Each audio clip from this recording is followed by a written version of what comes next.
Hey, Zack, thanks for joining me again back on the podcast. Today, we're going to talk about camaraderie in recovery. Apologies for the headphones, but, but my AirPods are not in my office. So instead of searching around for them, we're going to just, and if you're listening to the podcast, you can go watch the video, unfortunately, with actually, they're cool, but they are not that cool. With my pink and white uh, headphones on YouTube because we always broadcast the video of these podcast recordings. Today, we're going to talk about camaraderie in recovery.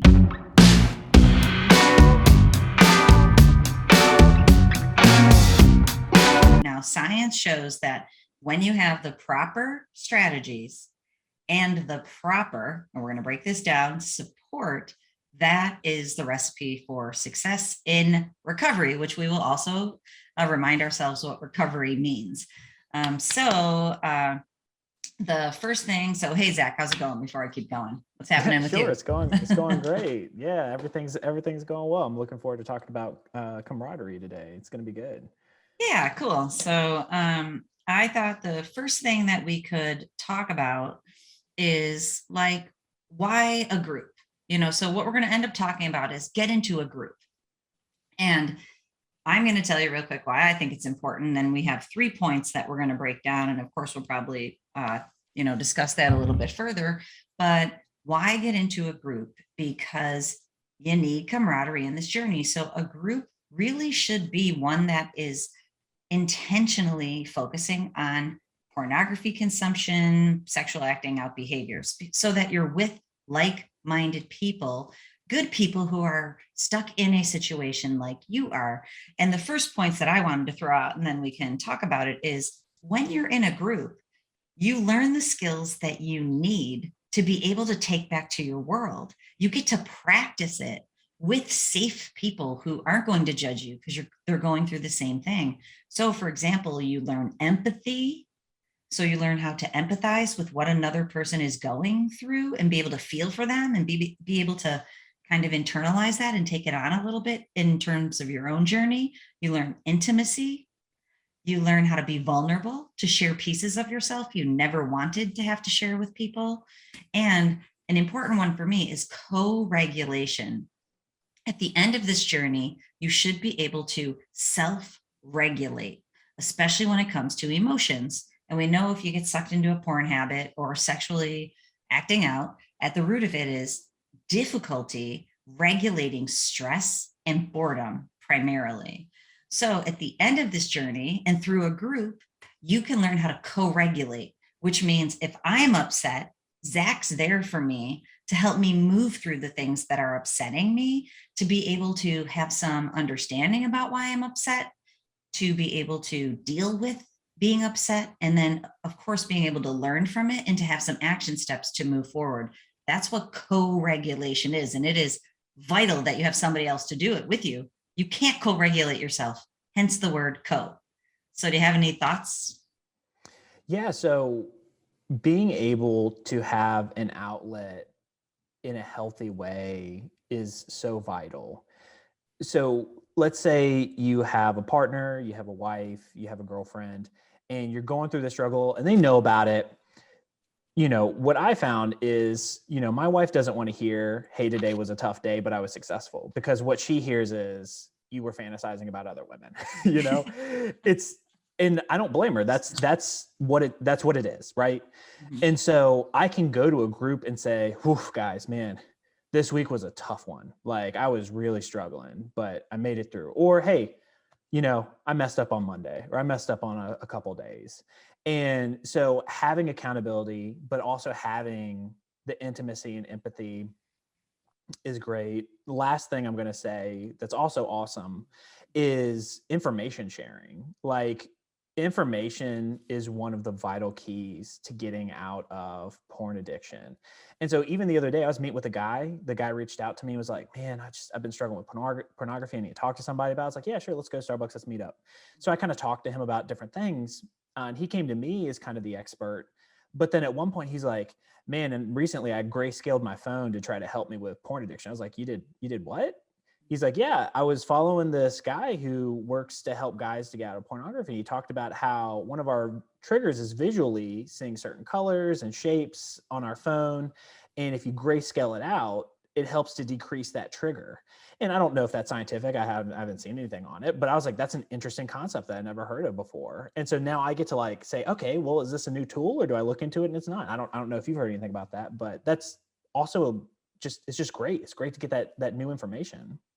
Definitely. And that's the coolest part of, any healing journey is that, and I believe this about myself, like when I am in the groups with the groups that I run with the men that are in the groups, I learn every time. I feel like I've been healed, like I feel like the group when we're in it, I have takeaways that are really important in my own life when I'm with other people. And I haven't heard anything about the grayscale thing, but that makes sense to me because we know that, colors are very powerful in advertising and marketing. And especially if, anything can be a trigger is a reality. So that might be salient or important for some people, but maybe not for some other people, especially as it might relate to like social media feeds, like if the same kind of thing catches your eye and it's going to be something that is going to trigger you, it absolutely could be a trigger. And that's a really cool, another tool in the toolbox for the people that it is important for. So yeah, information sharing is huge. And again, like, especially if you're in a group that's run by somebody who knows what they're talking about, there's a lot of fake news and false information out there. And so when people have these distorted ideas, then when you have a professional or someone who's ahead of you on the journey, which really should be your accountability partner, should be ahead of you on the journey, that person can say, okay, dude, there's holes in this theory. We got to break this thing down and do it lovingly, not do it judgmentally, but do it with compassion. So like, for example, this happens to me a lot, but recently someone was talking about, they haven't watched porn and they're really psyched about it, but that they've been watching other videos and they don't really think it's a problem, but they're watching. And these, you've heard me say this before. These are the things that drive me nuts.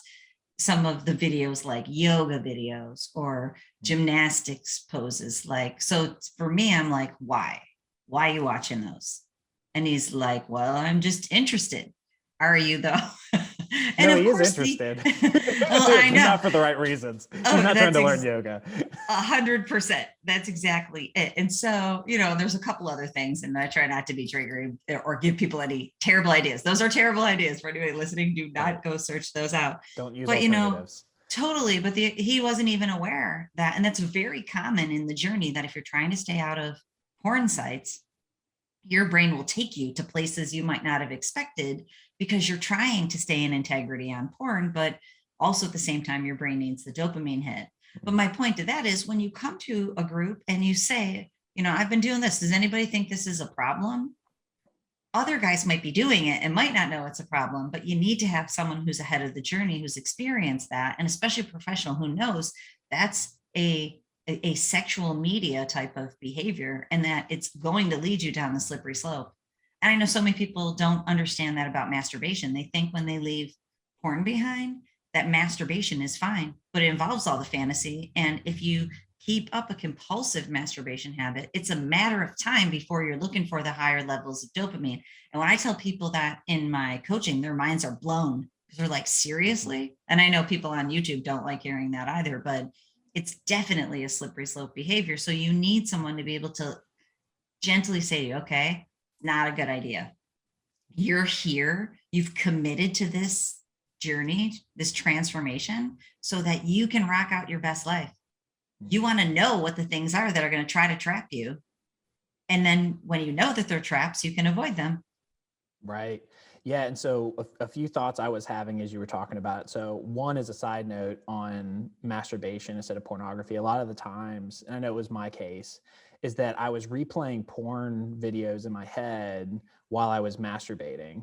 Gary Wilson talks about how your brain doesn't know the difference. And you replaying videos in your head is the same as watching it. And for a long time, I didn't believe it. And for a long time, I didn't think that was the case. And over time, I realized this is doing the same thing to me. This is the same thing in my brain. Also, what's nice about, having a person that's a professional to go to each week and a group to go to each week is that it's worked better for me than accountability partners. I think accountability partners are important, and I've used them for 15 years, and they're super helpful. But sometimes, they remember to check in. Sometimes they don't remember to check in, just based on the person you're doing. And if you're going to something that's a weekly thing, then I'm going to have to check in once a week, no matter what. And that's powerful. Yep. Last thing about Very having powerful. yeah, it is. Last thing about having, a professional to go to.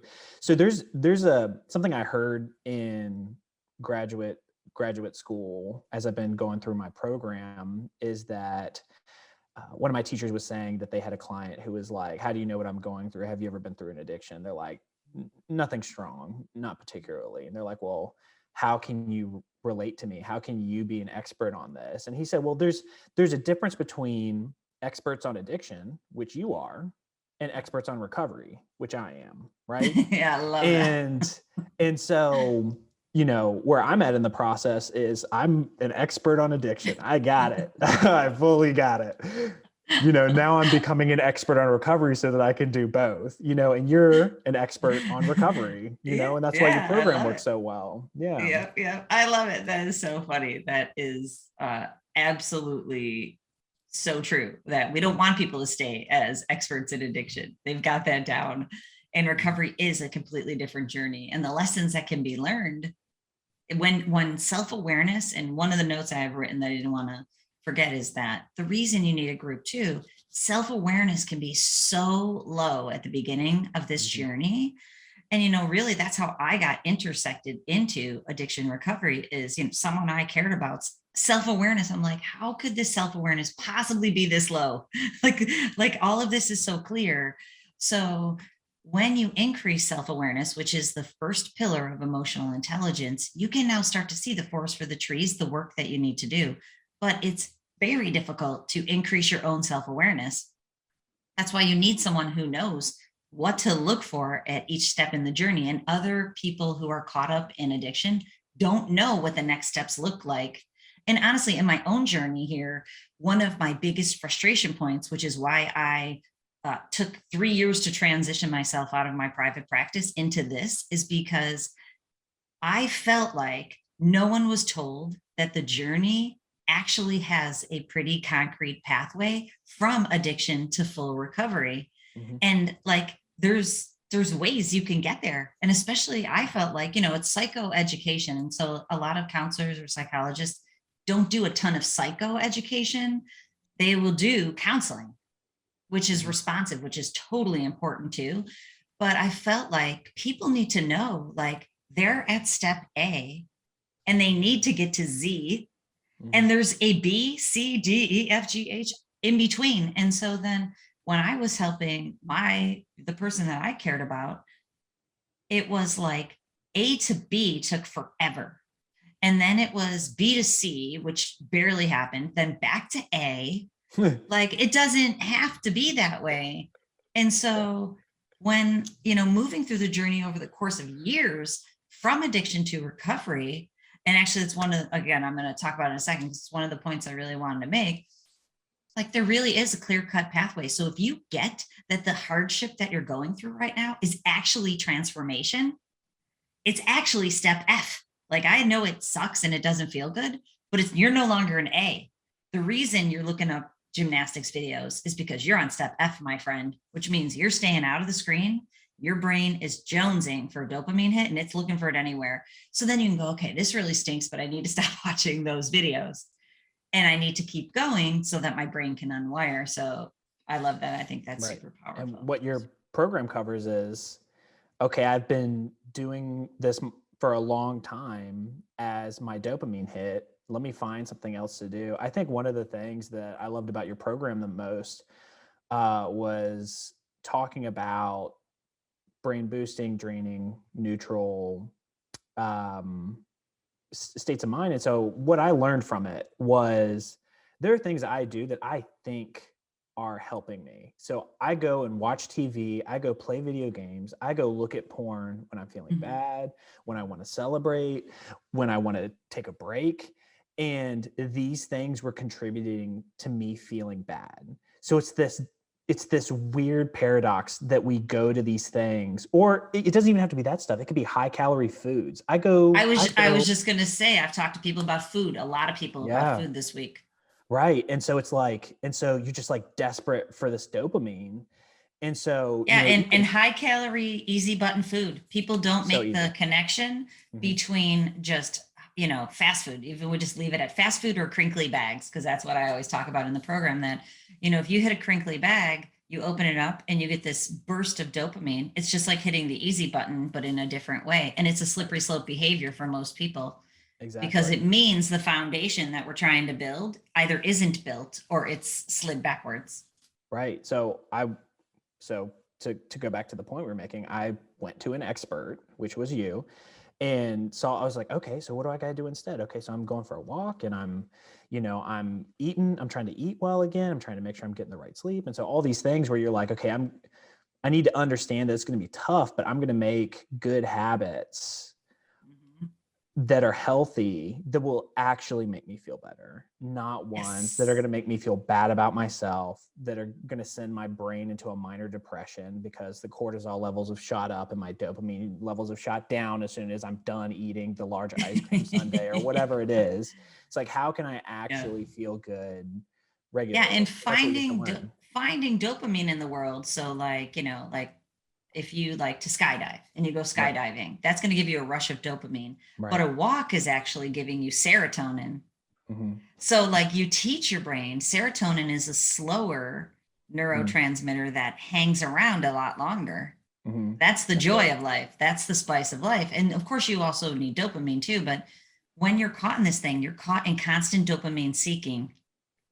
And what you need to do is stop dopamine seeking all the time, because you shouldn't need so much dopamine out of life, out of anything, but you do, because your brain's in this hypersexual mode that it is literally trained to constantly seek high levels of dopamine. So when you go for a walk, you might be uncomfortable is the reality, because it's like, where's all the dopamine? And you're getting some, and you're getting serotonin, which is lower, but serotonin hangs around. It's the thing that makes you happy with your life, not just having pleasure here and there. Ice cream sundae, dopamine, pleasure, no serotonin, because when it's gone, you have shame and guilt for most people. But if you watch a sunset, then an hour later, you still feel, like you've enjoyed that sunset, and it like lingers in your nervous system because your serotonin has increased. And that's an important distinction. And one last point, a little life hack for everybody that I learned a long time ago, is that whenever you're doing something that's either difficult or something you don't want to do, you partner it with things that you like. And so I had heard the example when I first learned this of like, there's a meeting, you got to go meet with somebody and have this discussion that you don't want to have. Well, you go do your favorite restaurant with them. So you're like, hey, let's go out to eat, and you do it with your favorite restaurant. So like, let's take the walking example for me of like, okay, I'm going to exercise regularly.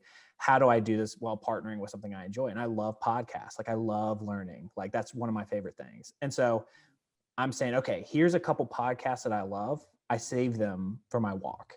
And so I go on my walk and I listen to my podcasts, or I'm like, you know what, I need to be connecting with friends and family. So I'm like, okay, for the first half of this walk, I'm going to call my mom. I'm going to talk to my mom. On the second half, I'm going to listen to my podcast. And that's how you begin making these habits that are healthy. And then your brain gets used to that dopamine and that serotonin. Yep. Coupling. And that's what neuroscience shows. If you couple a new habit with an old one, that it's going to stick. And so like, for example, if you're trying to exercise and you make coffee, you're at home, you're Zoom working, and you go down and make coffee, do 10 push-ups. Do 10 push-ups and 10 sit-ups every time you go downstairs for a snack. And before you know it, if you go downstairs 5 times, you've done 50 push-ups and 50 sit-ups by the end of the day. You don't have to change into your workout clothes. It couples a thing you're doing with a new thing that you want to do, and it can be much more successful. Okay, number 2 is, and we've already talked about it, but I'm going to make a transition, is that the group should be guided by professionals, or at least a sponsor who's ahead of the journey and knows what they're talking about. So we've already talked about that, but I started to say how a group should be responsive. So people should be able to meet you in the place that you're at. And so again, the person has to be ahead and understand what you're going through so that they can give you the right guidance. And responsive means that you talk about the biggest challenge you're having that week, and you talk about the greatest success you had that week, or what happened in the group this week. I love the groups that I run. They're really, really beautiful. And a guy came on, a guy who's been in the group for a while now, and he's like, it just clicked. Like, since the last time I talked to you, it clicked. And then his wife's a little upset about it. So this is the stuff you can't see coming. And that's why you need to have someone to talk to you. He finally makes this move forward, and his wife's a little upset. Like, why did it click now? Why didn't it click 6 months ago? Like, what? And, partners are in the grieving process, and it's difficult. And she also doesn't know if it's real, because she's been lied to for so many years that now this happens so often with partners. Transformation, and you're feeling so good, it's unbelievable. And your wife's like, are you for real right now? Like, I've seen your transformation 100 times before. Right. So when he comes to the group and he's like, it's different this time, it's clicked, I feel it. And I say, that's amazing. That is how it can work. Progress doesn't have to be incremental. And we know this from neuroscience. And actually, if you haven't seen the video on YouTube called The Backwards Bike, I don't know if we've talked about this before. Mm-hmm. There's a cool video on YouTube. It's a scientific neuroscience experiment where they switch the handles on a bike. This researcher does, so that, on a bike, normally if you turn it right, it goes to the right. You turn it left, it goes to the left. Switch the handlebars so the opposite happens. You turn the handlebars to the right and it turns to the left. So of course it's very difficult for this middle-aged guy to learn how to ride, but he ends up being able to do it like 40 days later. Don't quote me on that. It's somewhere around there. But his brain has to learn how to. But 40 days later, it's not like he was getting better and better and better and better. 40 days later, he could do it. because of the consistent practice. He practiced every day. Some days were better, some days were worse. This is a cool part of that experiment too. He had his son do it, who's like 10, and it took his son like 2 days, because that's how neuroplasticity works. Right. But then when he went to ride the bike back in the way that it was, and this is a tale of, protect your foundation. When he went to ride the bike back in the normal way, it only took him like an hour, and he could ride the bike. His brain clicked back to the old way. And, the tale is, if you've been using the neural pathways into the screen for 50 years, you have to build this foundation. If you keep riding that bike with the handlebars backwards, you'll be just fine. But if you kind of let the guard down from that, you can end up taking those neural pathways, because we know that.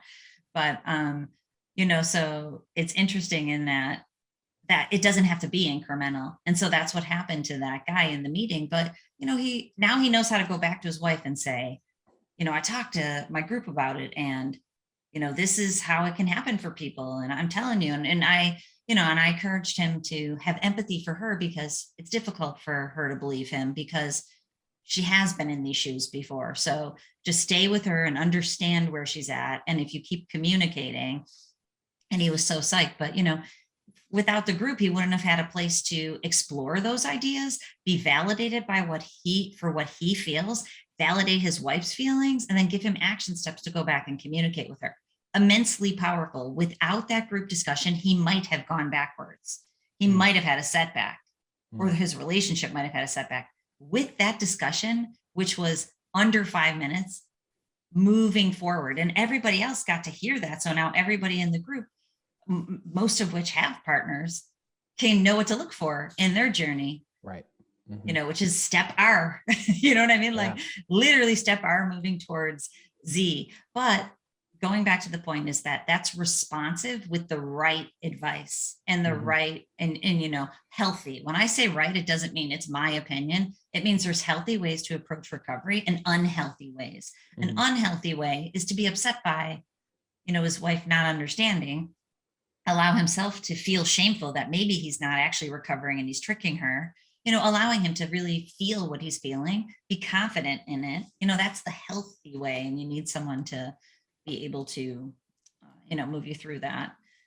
Any thoughts on that before I keep moving? Yeah, I mean, just the only thing I would say is, my first experience with a professional who understood what I was going through and could help me was definitely with my group. The only other time there was only once when I was in college where I went to see a counselor. I only went to see him once because I went and I told him, I was like, look, I have this thing. I've been addicted since I was like 14 and I'm like 20 now. And I want to be done with it. I don't want to watch pornography. I don't want to masturbate. And he was like, well, you got to have some kind of sexual outlet and, we can try, and just, there was something in my heart that was like, you're not right. Like, you can stop this. And, if you're single, yeah, it's going to be harder than people who are in a healthy relationship. It is. But I just knew there was something wrong about that. So coming into a group where the guy had been a sex addict for a while, he had gone through Sexaholics Anonymous, did the 12-step program. So, and he'd been doing it for years. So he'd been sober for, I think he's 15 years now. And so he had a solid base. So he was one of the both experts on recovery and experts on addiction. So he had done both. And so having access to that was super helpful in the group, which a lot of people don't have access to, and which is why these groups are important. Yeah, they really are. And, I love the point that you're making there. I wanted to make one more point too, is that I want to make 2 points about that, or just to springboard off of it. Going back to what you were saying about, you don't want to tell your wife, like, if you've had a tough day, but you've been successful, because it's so emotionally charged. So it's imperative that you can talk with someone who it's not emotionally charged. Yep. Because, you can understand. And so that is imperative. And I learned it the hard way. The hard way, I know. And then it's also imperative that you follow your intuition in terms of if it doesn't feel right. I talk to people just about every day who have a story like yours. Sometimes they're just the worst ideas ever. Telling people to go, watch health, I forget how they say it, but like basically healthily sourced porn.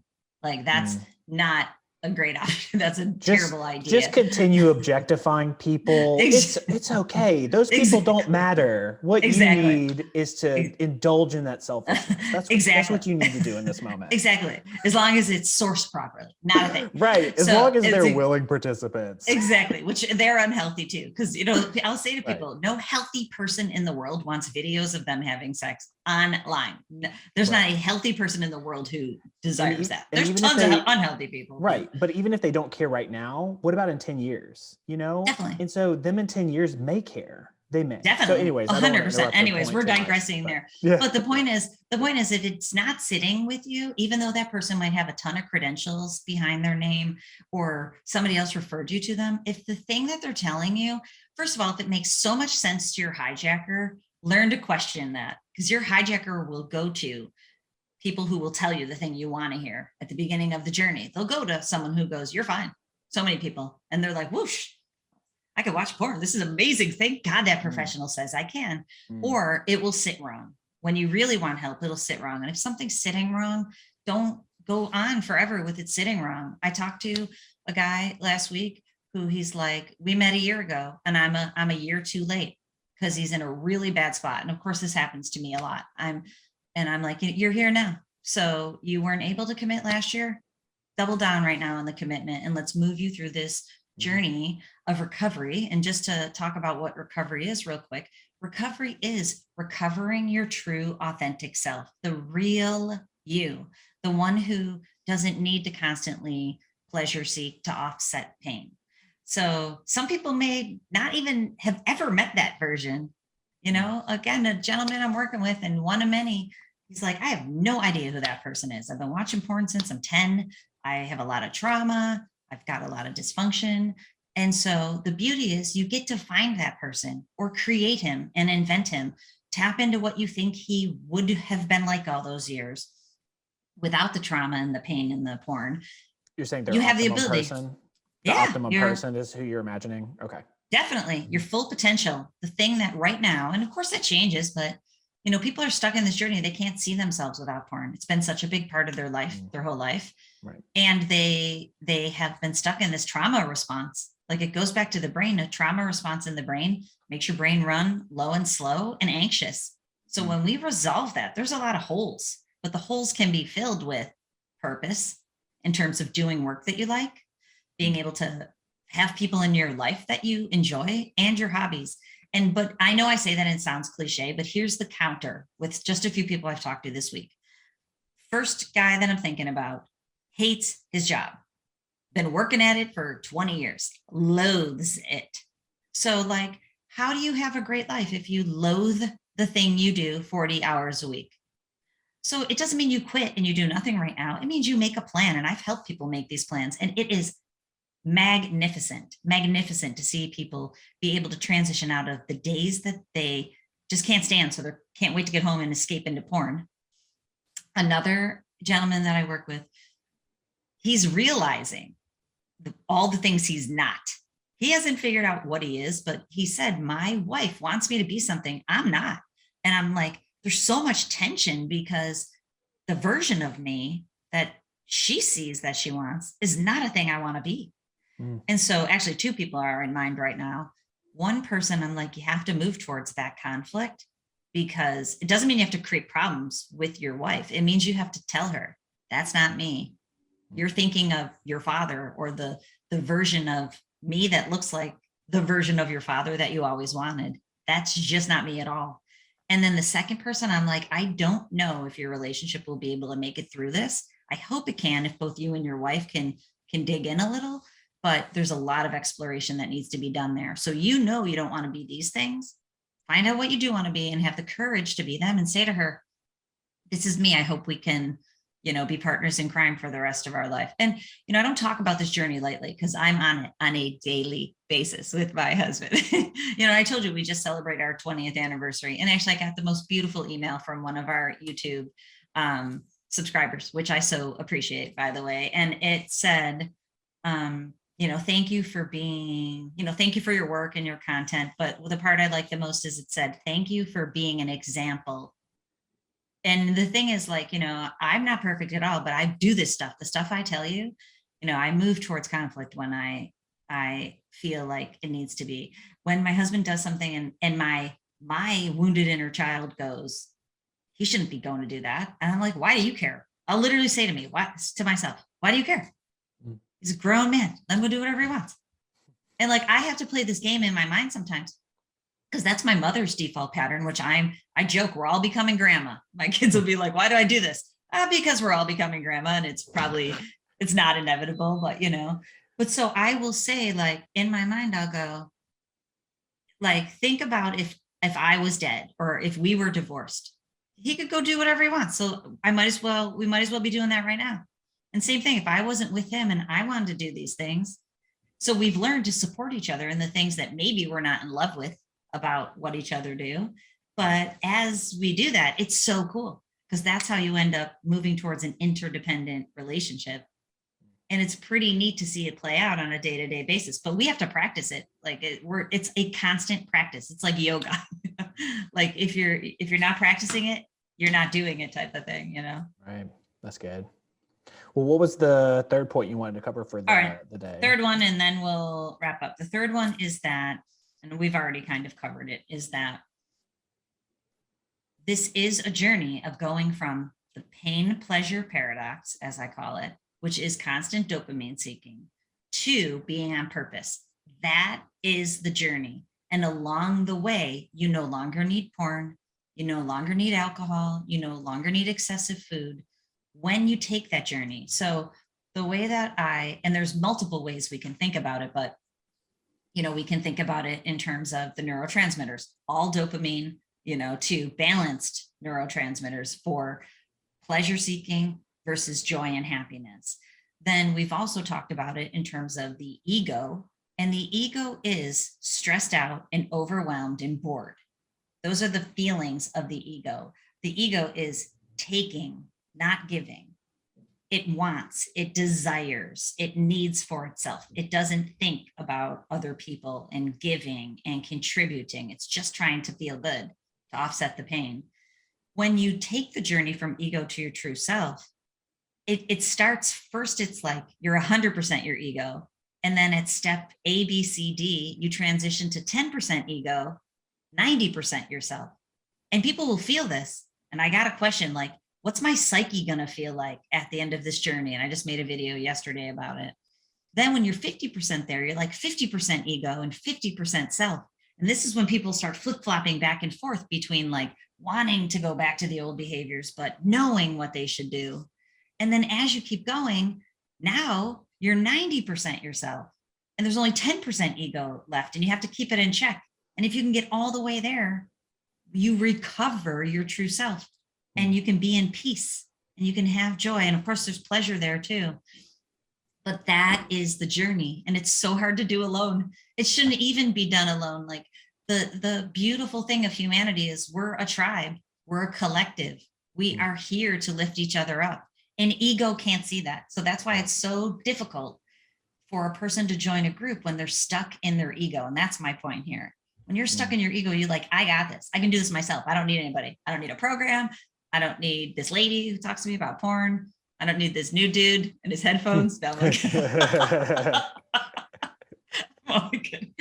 like kidding, but that, you know how it is. It's like, I got this. Or, if people are even more stuck in ego, they'll go, porn's fine. Porn's good for me. I'm fine with porn. I don't need a real life partner. When people write that stuff to me or tell me, those are really wounded egos. They're so stuck in this pattern. They're basically like, I don't need the collective. I don't need to be part of the world. I don't need to contribute to the world. But this is like, there is no other job in humanity. Our job for all of us is to recover ourselves and then contribute in a way that makes us so happy, that adds to the world and makes everybody else happy. Right. That is why I'm here, because that is what I want everybody to have. That's why I want people to seek out the camaraderie that they need to succeed. Because first of all, it becomes one of the best hours of your week when you get in a group.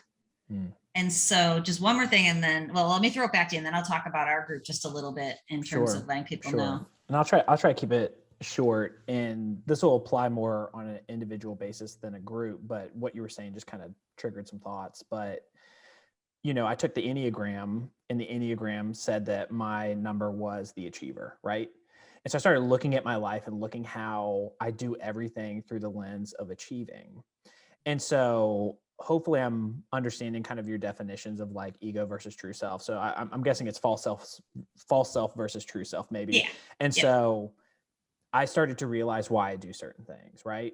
Why is it that I'm so easily hooked on video games? Well, because as an achieving personality, I go into false achievements, which are video games. I sit in front of a TV and I waste 3 hours or 5 hours or 10 hours or whatever it is to make myself feel like I've achieved something, but it's a false achievement. What I've really done is I've sat on a couch for 10 hours and wasted a lot of time. That's really pornography.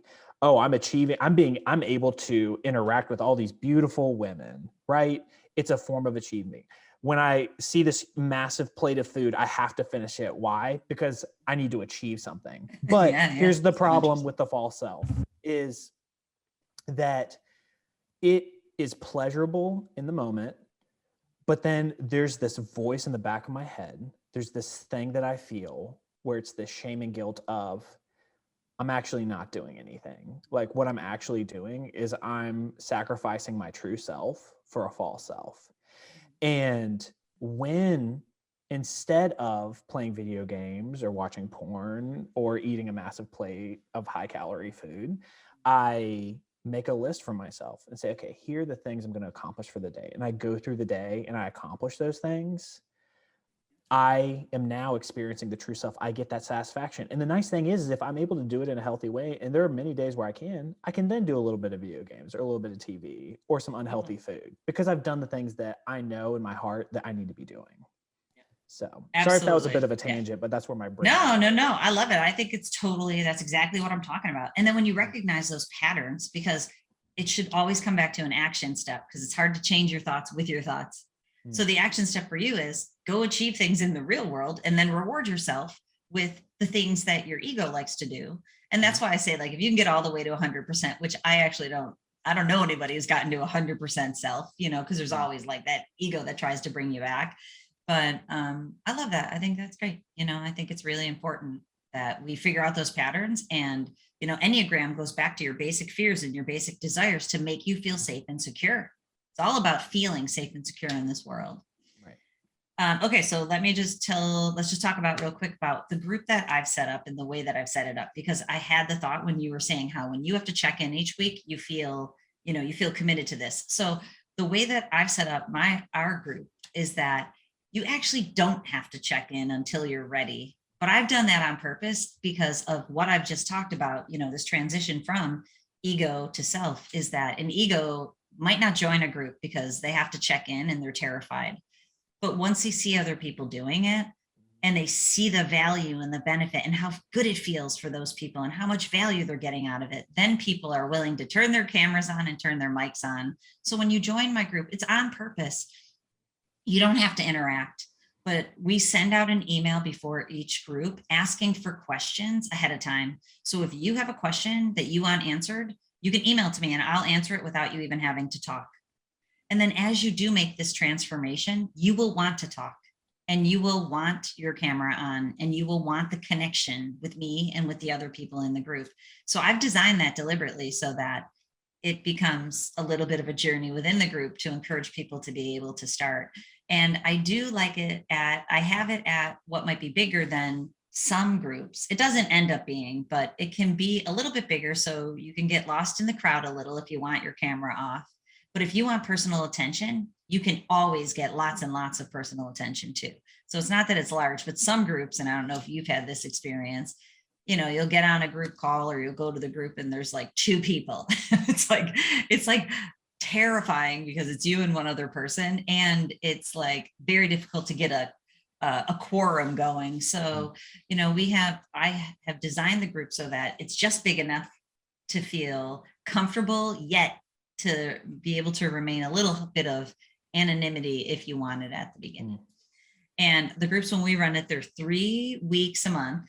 So it's the first, second, and third week of the month. The 4th week is an implementation week. And again, I don't know if you've had this experience. If you stay in a group for any amount of time, you don't feel like going every week. And you need a little time. You need a little time to be able to implement all the things that you're learning in the program and in the groups. So when we have the last week of the month as an implementation week, it gives you a breather.